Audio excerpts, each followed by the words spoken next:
ជីវិតយុទ្ធជនការពីរដ្ឋាឃ្លាតឆ្ងាយគ្រួសារការពីទឹកដីបុព្វ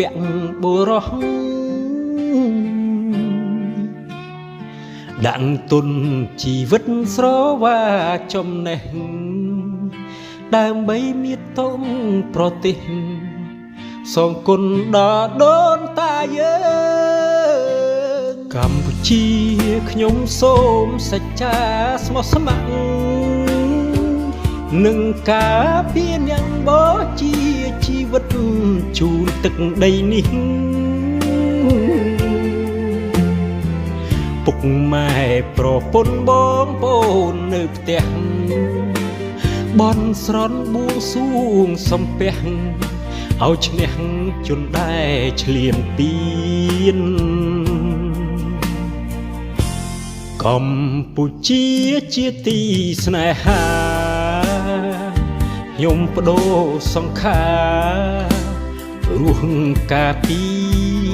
អ្នកបងប្អូនញាតិផៅសូមរស់ដោយស្ងប់ពួកខ្ញុំកងទ័ពសូមស្បត់ស្បែកសច្ចា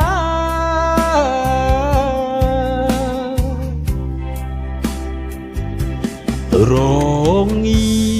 រខាងក្រៅតែកាយរឹងមាំ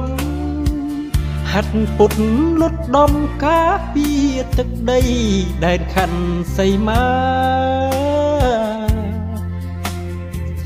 ជីវិតជូនជាតិធាតុជូនមេត្តាមិនស្ដាយសោះឡើយសង្ខារបានការពីជាតិយើង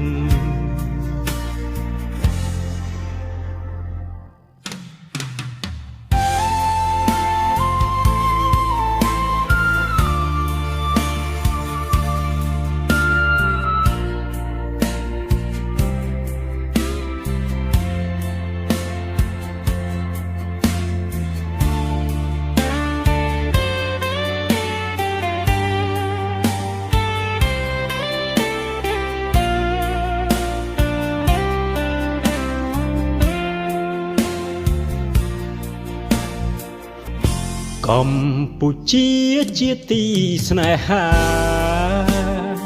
ខ្ញុំបដូរសង្ខាររស់ការពីអ្នកបងប្អូនញាតិផៅសូមរស់ដោយស្ងប់ពួកខ្ញុំកងទ័ពសូមស្បត់ស្បែកសច្ចា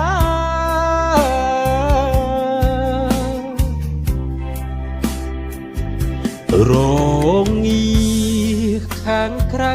តែកាយរឹងមាំហាត់ពុតលុតដំការពីទឹកដីដែនខណ្ឌសីមាជីវិតជូនជាតិធាតុជូនមេត្តាមិនស្ដាយសោះឡើយសង្ខារបានការពីជាតិយើង